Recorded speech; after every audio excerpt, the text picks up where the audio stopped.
Hey guys, this is Spencer from AdventureSpencer.com, and I'm in beautiful Raleigh, North Carolina today at the William B. Umstead State Park. And what I want to talk to you today about is evolving with your trip. And the reason why I'm talking about that today, I don't know if you can see behind me, but it's a little dreary, a little wet, and it's been raining. And I've just seen it countless times. I've read about it hundreds, if not thousands of times, of young adventurers, young explorers, travelers, people on vacation, showing up to their destinations, and the weather may not be ideal. And many people just take this and see it as a reason to just completely quit, to stay within their small little bubble, whether it's their hotel or they're staying with their friends or they're at a hostel or they're camping or anything like that, and not going out and truly growing and seeing what else is out there. And I'm going to just briefly talk about some of the things that you can do and actually to get a proper reframe of taking this so-called sweater weather and turning it into your advantage.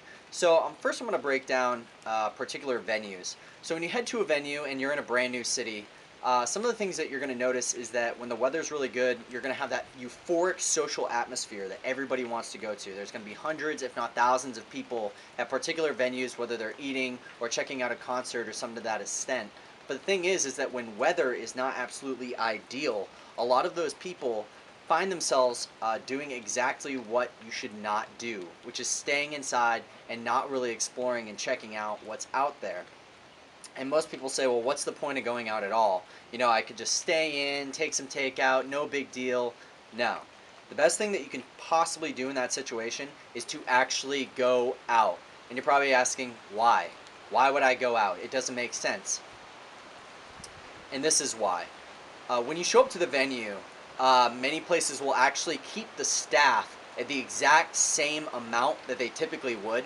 So when you show up to that particular restaurant or venue, they are actually going to give you absolutely just incredible service. You're going to feel like a VIP just being there, simply because there's not as much people, yet the staff remains the exact same amount.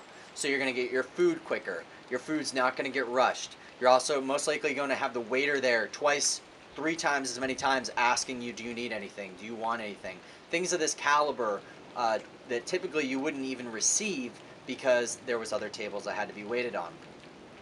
What you'll also notice is that if you're going to a live show, whether it be a band or a comedian or something equivalent, you end up going to the venue, and what ends up happening is that the people that are doing the show are more inclined to continue to do the show, even if only half or two-thirds of the people only show up, because they'll actually lose money by just canceling the show altogether.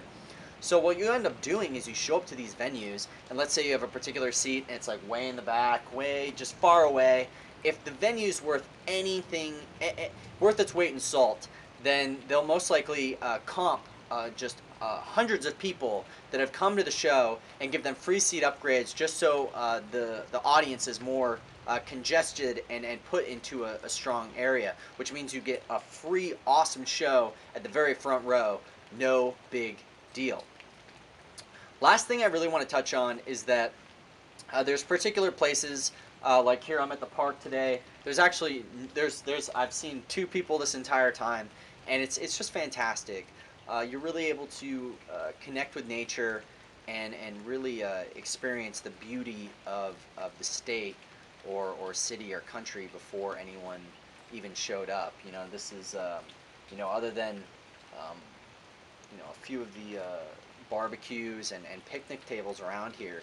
This is exactly what North Carolina would have looked like when people first showed up, which is really, really cool to check out. Another thing that you're going to notice is that when you go and you're venturing off to safe places where the weather is not exactly ideal and you wouldn't think people are there, a lot of times people are still going to be there. A great example is surfing. Most people assume surfers are only going to be out there when it's bright and sunny and the waves are crisp and clean and stuff like that. No. The best surfers, or better than average surfers, actually go out when the weather is not as good. when it's raining. Obviously, take precautions. Don't put yourself in situations where it's obviously, especially if you're a newbie and you're trying something new like surfing or something like that. Obviously, take the right precautions, but at the same time, a lot of the times is the waves are just going to be a little bit bigger than normal, and they're also going to be more frequent. And the cool thing about that is you get a bunch of practice. Most likely, there's going to be a bunch of other surfers there with you, where you can take tips from, and you can get a lot more done and a lot more experience in such a short amount of time. So those are just some of the brief topics that I want to talk about today. Once again, I'm here in Raleigh, North Carolina. I'm going to be here all weekend shooting a couple more videos, and then I'm going to be heading south on my way down to South Carolina, as well as stopping on a quick stop in Fayetteville, as well as Myrtle Beach. So thanks you guys for all watching. Please make sure to subscribe. This is Spencer from adventurespencer.com, and I will see you guys next time. Peace. Hey, Liv. Estes tours varas benesu, and about a hound and a burrow at